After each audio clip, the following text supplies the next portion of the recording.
Have you ever thought, man, Hyrule is cool, but that place is too dang dry? Yuck, where's all the water? Well, buddy, come on down to Hyrule but wet.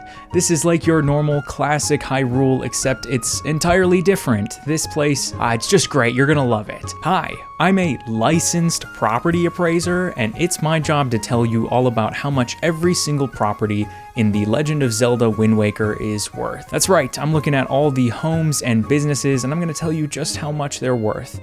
Maybe some of the islands too, we'll see. Pretty exciting, right? Or at least good enough to put on while you do dishes or laundry or pretend like you're working. Now, why not look at every island on the map, I hear you ask? Some of them are really boring. Do you really want me to tell you how much every single little island that's a different face of a D6 is worth? Okay, who am I kidding? Some of you are obviously going to say yes to that, but we're not doing that. Enough chatting. Welcome to a survey of every single home, business, and some islands in The Legend of Zelda, The Wind Waker. First things first, how are these prices established? Well, there's a very detailed mathematical equation that I did, and you can see it over here, but dang, it fell into the water, and that was my only copy. So I guess we better get moving on. Here's the thing about housing and land. It's worth what someone is willing to pay for it at the end of the day. Those things are based off of demand, location, and condition. Location being often the biggest one. Condition is the most straightforward.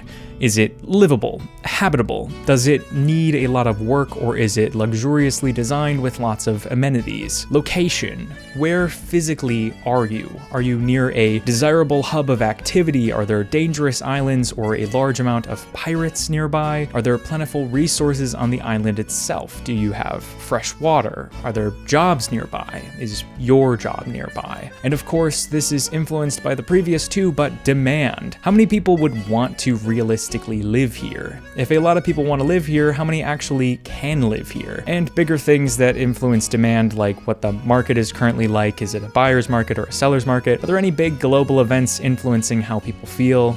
Even sometimes what season it is, depending on the climate. Some people like to buy in spring, but not so much in winter, especially if you're somewhere where it snows. All these little things can influence the market and prices. So let's establish some general expectations of pricing. Generally, a built house is going to be worth more than just land. Islands are a little bit of a different thing though. They're not just plots of land in a neighborhood. Islands you get all to yourself. So in spite of the fact that it is going to cost you a lot of money to get materials and crews out to your island, they're probably going to be fairly expensive, unless the plot of land is very undesirable for some reason. If it's not particularly large, or is really far away from other larger islands that you might buy supplies from or go to for work and trade, that sort of thing could affect the price, lowering it down. Now, previously I've appraised properties in Hyrule throughout Ocarina of Time, but these are going to be a little bit pricier off the bat. Money seems to be easier to come by out on the ocean. You just have to sail around for a bit and you can easily find 50 rupees. There also seems to be a higher ceiling for overall wealth and luxury around the world here. So I would say expect prices to be quite a bit higher and prepare for a bit of sticker shock. But let's start logically with Outset Island. Outset Island is a fairly sizable island in the southwestern part of the sea, and it's a bit more rural, both in the island itself and its geographic location. It's a bit insulated from the rest of the more populous parts of the world, which may be seen as a pro by many, but also will generally mean the house's values are lower as there is less going on and less demand to live in this part of the sea. However, it's still an incredibly nice island, and you'd be looking at about an average home price of 4,000 rupees for a standard single-family home with no major issues or upgrades. There's a nice amount of elevation change here, some environmental diversity with the forest up above, and some very interesting secrets all around the island for the more adventurous types. Getting into the houses themselves, the first one we're going to look at is Mesa's house. This house appears pretty standard, one room at first glance. We've got mostly wood construction with a stone floor and a hearth for the fireplace. The kitchen is pretty modest sort of space, and this small room divider, which feels kind of like a half-hearted pony wall, is placed a bit oddly, as most likely you'd want to move between this kitchen area and your fire to prepare your food. But that seems like an easy enough renovation to make this a more functional space. A more large, odd project would be having to remodel and entire wall to make this hidden secondary room something accessible. This is in fact a 2-room house, which is not noticeable at first glance, with this second room only being accessible by crawling through a small tunnel. How did this chest get here? Was the room built around it, or was the chest constructed afterwards? Neither of them make any sense, and certainly this odd space adds extra value to the home, but not much, as there would be a significant cost to have to reframe this wall and put in some sort of doorway or additional supports here if this wall is load bearing. It's odd and has potential, but as it stands, I would place its value right around 3,800 rupees. It could be closer to an average home, but the fact that it's going to cost you money to make it a fully functional space deters it from really bringing the price up, as not everyone is going to be able to get that added value unless you're handy or have the outright capital to open this up as soon as you move in. Rose and Abe's house has a great location, being situated at the highest point of any of the houses. It overlooks the water and the rest of the island very nicely, and on the exterior you have this small animal pen off to the side that some people may not be that interested in, but others may find especially useful if you're trying to be more self-sufficient on the island. On the interior we've got an actual functional 2-room layout. The kitchen is designed thoughtfully, and the separate bedroom splits up the space in a way that makes it feel a bit larger than it actually is. There is also additionally an attic space that's not easily accessible, but surely you can just keep a ladder somewhere to get up to it. This added space is nice and could be converted into an additional bedroom, though it currently seems to just be storage. There is a bit of a red flag up here though, which is that you can see there's some fungal growth going on. Something like this is going to get flagged on an inspection and would be something to take care of before selling. You'd probably want to redo this opening to make it an actual window or door, and be sure that it's properly weatherproofed so that no additional moisture is getting in the future. Even with that minor concern though, the overall pros of this space and the entire house as a whole do make for a nice place to live in. The location just kind of pushes it over the edge, and I would price it in at 5,000 rupees. Tumbling down the hill, we have Sturgeon and Orca's house, which is unique in that it's a sort of duplex. The upper unit is a very tall open space that has a loft in it that can be used as a separate sleeping area. It also has this front balcony that is definitely not up to code. Ideally, your railing should stop you from falling, not direct you on where to fall. And additionally, to get into the upper unit, you have to climb a ladder despite the fairly close proximity to the road curving up next to it. I have to assume this is due to an issue in the lot line ending right here next to the road, but it seems bizarre to make your entry to your house more difficult than it needs to be. The interior is nice, but it does lack a kitchen or anywhere specifically to prepare food, but it has a really cool layout, and I definitely think someone really creative would thrive enjoying having all of this space to work in. The lack of a kitchen is a problem that the lower unit shares with it as well, and honestly, this lower unit does not seem the most fit for human occupancy. It's a little dank, which is great if you're also into mushrooms being crossed with that, but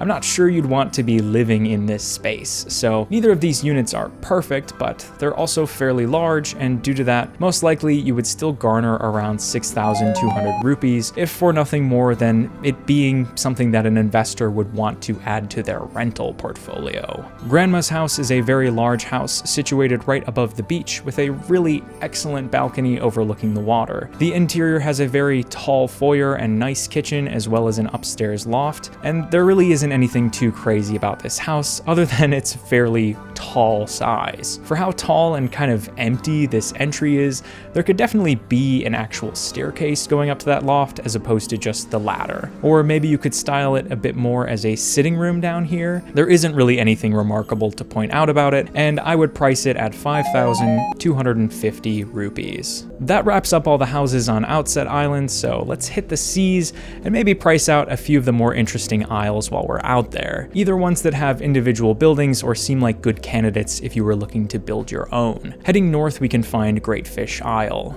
Great Fish Isle, named for the great fish that previously resided here or was near here maybe, or the island was kind of shaped like one at some point. Anyways, this island is what we'd like to call a handy person's dream. It's a bit of a fixer-upper. Unfortunately, that isn't only in regards to structures on the island, but also the island itself, which has been ripped and torn asunder. Certainly, this used to be a far more habitable island, as noted by the remnants of a house kind of way up there, if you you really gotta look for it. Maybe the bones of it are still strong, but I'm not sure what your plan is to get up there, and frankly, you'd want to get a surveyor or someone out here who can tell you if any of this land is just gonna collapse out from under you into the sea. As it stands, currently so much of the land is jagged and near sheer drops that it seems unlikely you'd be able to do much with it, but there is a nice small beach here, and some parts of the island seem like you could still build on them.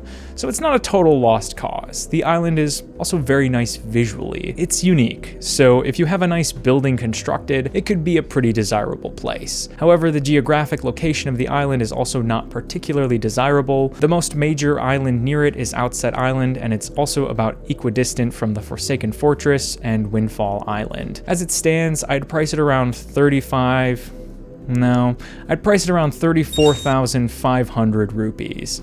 It's a big space, and that land is worth a lot, especially if you're able to use it, but it is going to take some work, time, and money to turn it into something more. With a nice structure and some terraforming though, this could easily be an island worth 50 to 60,000 rupees. Not that I care, or that I'm like after some sort of sales-based incentive. Why would you even suggest that? Moving on, kitty corner from the Great Isle is Tingle Island, a name I don't really like saying. Resting in the middle of shark-infested waters, this island is basically nothing. It barely exists both in terms of physical space as well as market interest and overall value. Is that being too harsh? No, I don't think it is. It's not. This island is not worth much at all. This tower will provide you no real shelter and takes up so much of the footprint of the island that there's barely any space that you could build another structure here. It's not a terrible place in terms of being close to Windfall Island, and that's probably the biggest thing it has going for it. It's also on the postal route of the Rito, so you're not quite completely isolated on the island itself, but if it wasn't for that, the value would be under 10,000 rupees. As it stands, it's gonna come in at about 15,000 to 16,000 rupees. I don't know about you, but I really wouldn't want to buy an island that has a giant effigy tower constructed by an escaped Khan who seemingly has no interest in human dignity. This is just one of those islands that you kind of don't want to go near. Just to the west of Windfall Island is Spectacle Island, which is a small, modest plot of land with a little strip of beach between two elevated spirals. There isn't a lot of room on this island, but there is some sort of stone tower constructed here that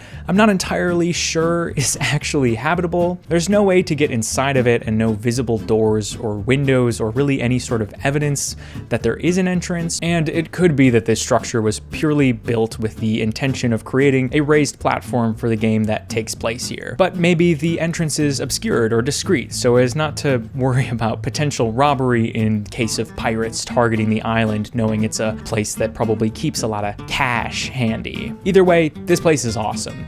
The island, while not large, is incredibly desirable, and it already has some sort of structure on it, while being in a pretty prime location on the sea. This is not something you'd want to part with anytime soon, and is easily priced in at 24,000 rupees. Part of why location matters so much is like, where are you getting your food from? This island has crabs, so you could get some food there in a pinch, but you're gonna have to either grow your own food or be close enough to someone else to trade with. And that's why being near a more settled island like Windfall is going to be more desirable. Speaking of which, Windfall Island being the central trading hub of the entire world certainly has its perks. Lots of money is going to be flowing through this place. It's got the largest population of any island, along with plenty of merchants and sailors stopping by bringing more wealth in. Owning a piece of land or a store on this island is not going to be a cheap thing, but it's not without its benefits. I mostly mean stores, though, since that's basically the only kind of building on this island. It's all about commerce. I don't know where you sleep. Where does anyone on this island sleep? Is that why this guy's dancing all the time? We've got 8 buildings here, really none of which are homes. All of the buildings here vary a lot in size as well, and layout. There really isn't an average price to find per se, but given how in demand everything is here, you'd be hard pressed to get a spot anywhere for less than 10,000 rupees. So that's what you should expect from your most basic house. But what about something more complex? Let's start big.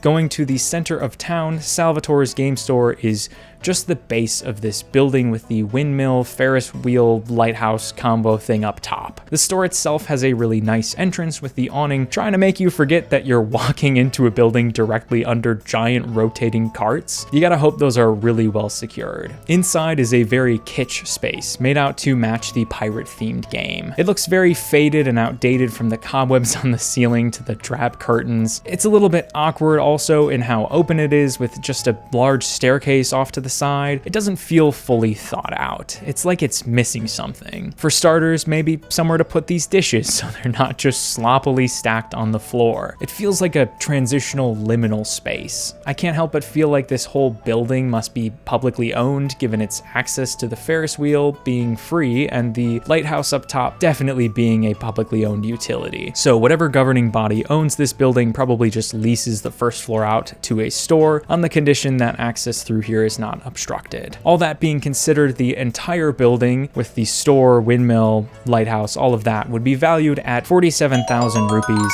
and would generate additional revenue with the rent of the first floor business, adding to its value. Now, I talked about potion shops back in my Ocarina of Time housing video, and there is generally the same problem present here. They just have not figured out how to properly ventilate a building in Hyrule. Is this ocean still Hyrule? Where the fuck am I? At first, you think it might not just be that bad, but then you look up and Jesus, okay. I wish I did not leave my respirator in the car. Overall, this place is gonna be better off since the constructions of the walls seems to be masonry, some sort of stone, but this ceiling here is all wood, so I guess hopefully it's smoke and not steam, because having this be constantly saturated is going to eventually cause this floor to give out from under whoever or whatever is up there. So how much is this meth lab explosion waiting to happen worth? Well, it's Windfall Island, so even with all these concerns, you're still Jesus, you're still looking at about 12,500 rupees. Let's go outside. Thankfully, no one is sharing a wall with this place, but it's surprisingly close to the bougiest place in town, the auction house. There's some sort of political, cultural, economic commentary to be made about that, but I'm saving that sort of talk for when I make a video about Club Penguin, so none of that here. This place is nice. The rug inside of this place is nicer than most people's bedding. Every inch of this domicile is dang regal. We've got dark stained exposed beams on this first level to go with the intricate light fixtures and incredibly fine curtains with a weave more complicated than this series' timeline. The railings might just be brass, but I'm choosing to see it all as being gold. The upstairs is maybe even more posh than the first floor. It's truly a disgusting display of wealth. And yet there seem to be no actual bedrooms in this house, unless that's on the first floor behind that curtain. Maybe when you get to this price level of couch though, they're just more comfortable to sleep on than anything else. The nicest part of this whole palace is probably this window that gives you a clear, unobstructed view of the ocean. Also, the amount of revenue generated by this late night auction is just absurd. I think something about being among all this wealth will trick people into spending just obscene amounts of money on absolute crap. Partially also, this just shows you how much money everyone on this island seems to have. The auction seems to be less about what they'll actually win and more just about winning for winning's sake. Also, this teacher owned a private island. She just gave it away because she wanted a ton of necklaces.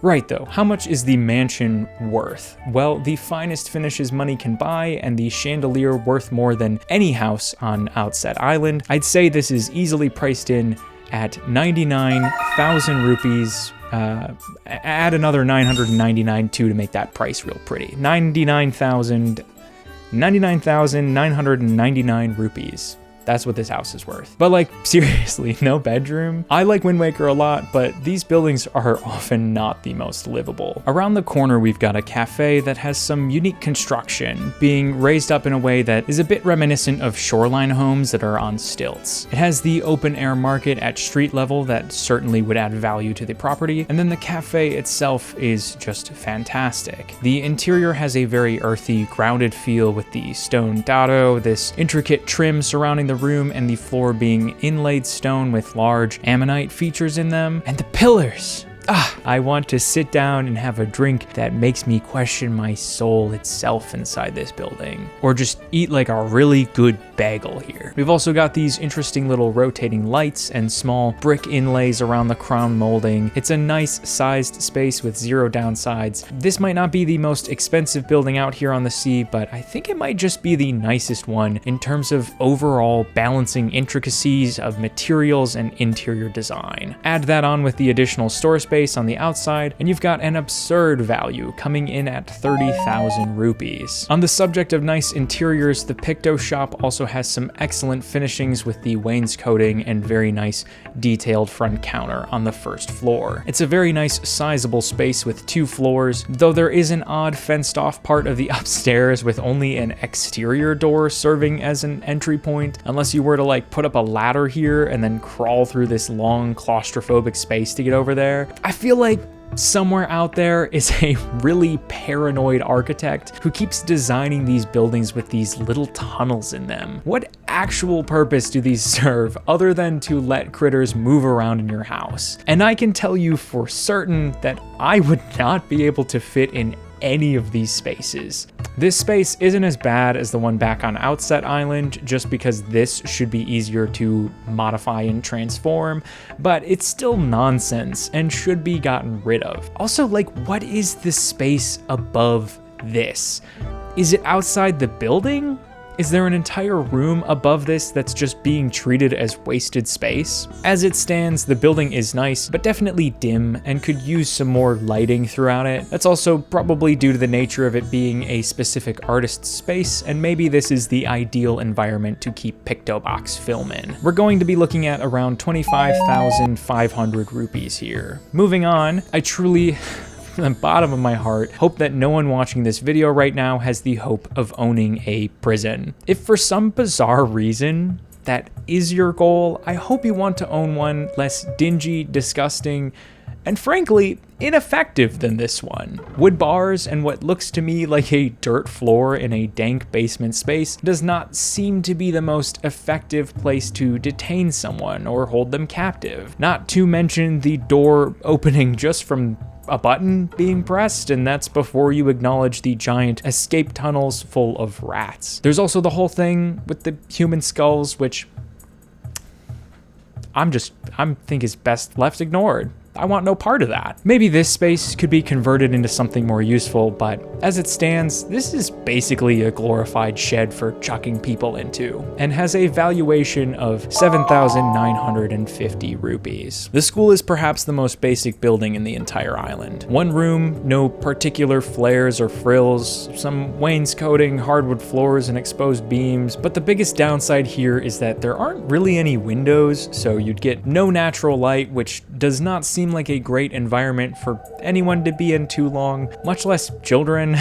Painting the room a brighter color would probably make it sell better, but as it stands, this is your dead average 10,000 rupee property. Moving to the outskirts of town, we have the bomb store. This positioning is the most unique aspect of this building. Being further away from all the other businesses, I kind of can't help but feel like this was maybe a requirement due to the concerns that this building would detonate and destroy the entire town. If not that, then there probably is some sort of sulfuric smell that emanates in and around this place that wouldn't easily be cleaned out. It's a nice large stone building, so there is a hope that you could clean and scrub and maybe seal some of that scent away, but the other major concern is the placement of the building. So close to this edge of the cliff, I have to imagine when it was constructed there was more land along the side here, and probably due to some errant constant rumbling explosions, it's fallen into the water below. This does not look good for the long-term health of this building. If something can't be done to shore up this foundation and ensure that the building doesn't lose more support, I think you're going to be looking at a problem. It might be fine, but otherwise probably looking at potentially getting condemned in a few years, a risk that will eat away at any other value that there may be present here, and leave you with a valuation of just 16,000 rupees. Still, a lot of money, but if you're able to get rid of any potentially dangerous remnants of the bomb manufacturing here, and more importantly, fix that foundation, you could be looking at 22 to 25,000 rupees. And that's the bougie island of Windfall for you. You'll notice all these buildings are generally quite expensive. A lot of the buildings are big and detailed, and short of there being something blatantly wrong with them or the space being really tiny, they're all going to essentially cost the same amount as a small island. Speaking of small islands though, moving to a completely different part of the world, we have Diamond Step Island. This might be the only uninhabited, underdeveloped island I talk about today, because frankly, it's the coolest one. You could maybe argue it's sort of got something going on with the whole boat graveyard thing, but that makes no logical sense. How did they get here? I'm gonna ignore it and choose instead to focus on the geography of the island itself. Now, it's not immediately accessible due to how elevated the island is from sea level, which could be seen as both a perk and a knock on the island. If you want to build anything here, this is going to be the immediate challenge, getting any sort of material up here. If you had an incredibly large ship, this might not be a problem, but otherwise you're gonna have to get creative. On the other hand, once you have something developed up here, you should be pretty well insulated from any potential rough seas or sieges. There is a pretty good amount of room on each of these levels, not a ton, but enough that you should be able to build some sort of modest residence here. On top of that, the land has a few nice trees for shade and this natural spring that should provide you with fresh water on top of having multiple waterfalls. It's a cool place. It would be very challenging and take some work to make it anything more than just kind of a cool spot to camp, but I think you'd be happy to get this place for 18,000 rupees. It's a steal, come on. Buy it now. It's not going to be on the market forever. The location itself isn't too bad either. A bit out of the way, but fairly close to Outset Island, so you're not completely isolated. Dragon's Roost is similar to your Goron cities or Zora's domains. It isn't really something you could price individually, but it also isn't just an uninhabited, underdeveloped island like many of the others present out here on the sea. Dragon's Roost is the home of the Rito tribe, as well as a big old dragon named Valu. This place is awesome. The carved interior of the main part of the settlement has a few different window openings that are carved into the facade that let in a really nice natural light, meaning you're not simply relying on torchlight to see everything. The place functions as a post office as well as housing, though there doesn't really seem to be a whole lot of space actually dedicated to processing the mail. It's kind of really just a counter and this individual storage room. Then outside there are also these launch pads that your mail persons seem to arrive and depart from. These pads are a little bit sketchy with how far out they're built with very minimal support, but really at the end of the day, this isn't as much of a concern as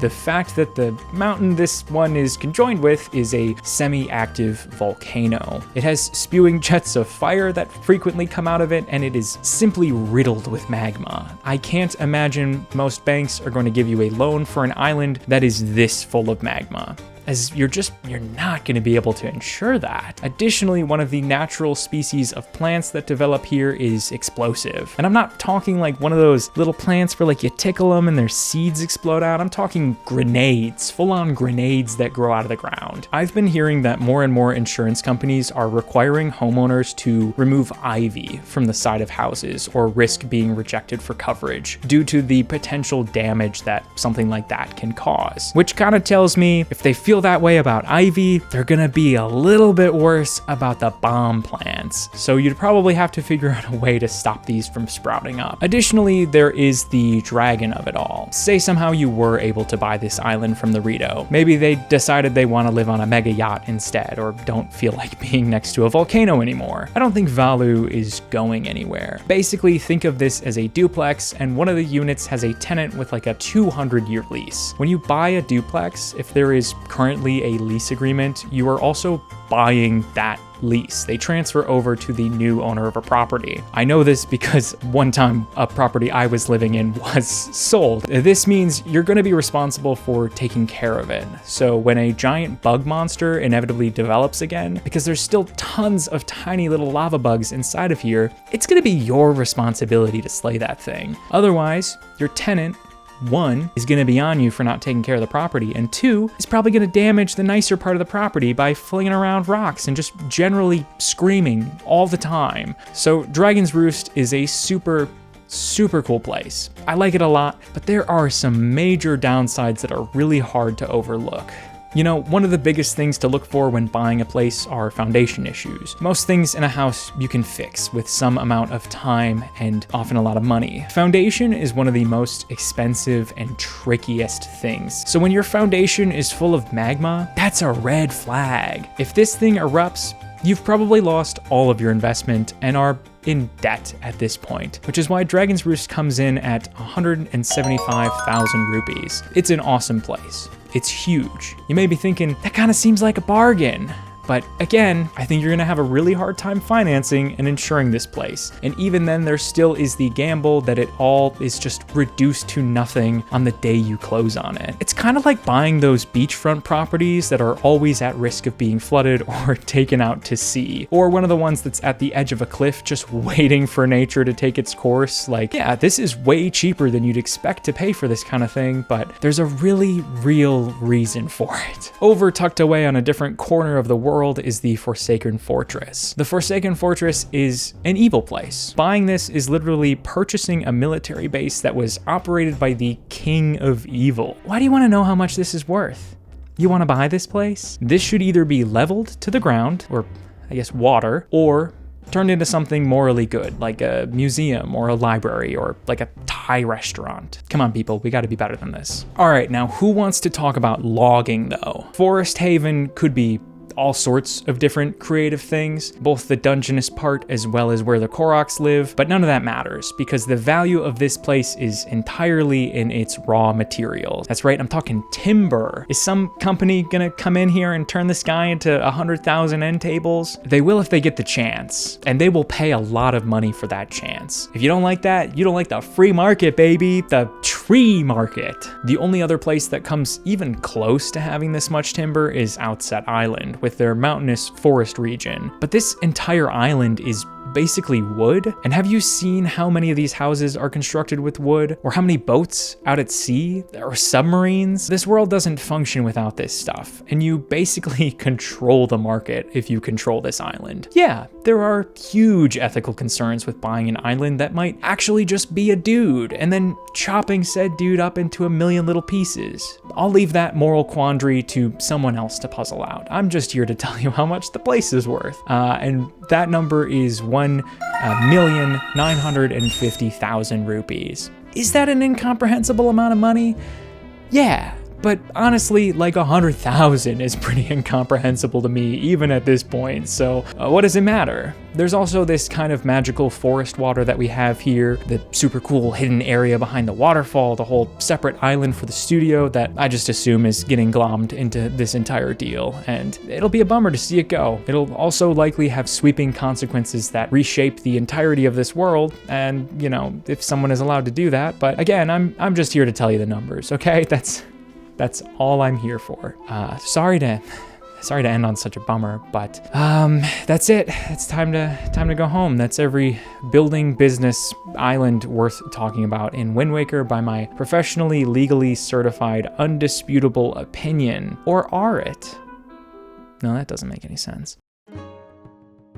A shining beacon of comfort and its guardian deity, this kind of flirty door, the private Oasis. It has it all. Nice chairs for relaxing along the pool-like pond formed from the cascading waterfall running down from this natural spring up on the ridge that perfectly shelters the nice little cabana that you get all to yourself on this private island, mostly private island. If I could just figure out how to get this dang guy off my lawn. Speaking of which, though, wonderful landscaping, flowers, a couple of trees to give you some shade. The vibes here are impeccable. Even the roof is nice. The inside of the house is structurally pretty fun. The octagonal layout is unique, but a bit of a struggle to decorate around, as you can see with just how barren this interior is. It's mostly just plants and a bathtub. The fireplace is lovely though, but it could definitely use like a bed in here, or maybe a larger table that you could sit down at or a desk, but these are just issues of decorating. The only real concerns here is some damage around the base of the porch and how you feel about having an overly complex sewer system under your house. There are far too many rats living down here for me to confidently say that I think you could do anything about this besides leave it as is. I would probably just leave the fire going in the hearth and try and forget that this is even down here. As it stands, this place is incredible. It's an almost perfect location, pretty much equidistant from Forest Haven, Dragon's Roost, and Windfall Island, making it just,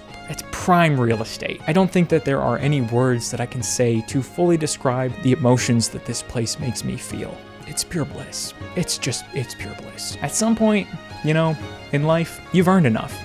At some point, it is time to stop hustling, grinding, and to just relax. To say, hey, I've made it. This is that kind of place. You can sail this entire sea and you will never find anything better than this. So if you make it to 105,000 rupees, you've done it. You can quit. You don't need any more. Just buy this place, call it good. Just sit here, watch the weather change. How do I get that? How do I get that? Well, there you go. We sailed the seas. We did it all. We woked. Wind Waker has some really great environments. There are some really cool spots to be found around this world, and I really like how it feels so open without being too hollow. And that's it. That's it. I would just like to say a huge shout out to my patrons over on my Patreon that I started recently for voting for this to be the next video. If you want to see behind the scenes bonus videos and other stuff, you can check that out. It's over there. There's some free stuff, but other stuff you gotta pay me for. Well, you don't have to pay me, it's optional, obviously. Come on, what are we doing here? Additionally, if you didn't see the first one, about a bit over a year ago, I made a video like this about Ocarina of Time. It was kind of the first video I made in my current sort of style. So if you want to see where it all began, my hair was a little bit shorter, and I was a little bit less full of life. You know, a lot of people say, you know, they're like reflecting, they're like, that's when I was more full of life. You know what? Frick that. I'm so happy. I'm genuinely very happy right now. But thank you for watching. I'm really just rambling at this point, and it's getting toasty. This is like a real jacket. I don't know what it's made out of, but I assume it is thermal containing fabric that makes me sweat, because that is what it's doing. But I'm gonna go take off this jacket because I'm getting a little too warm. Thank you for watching. Goodbye.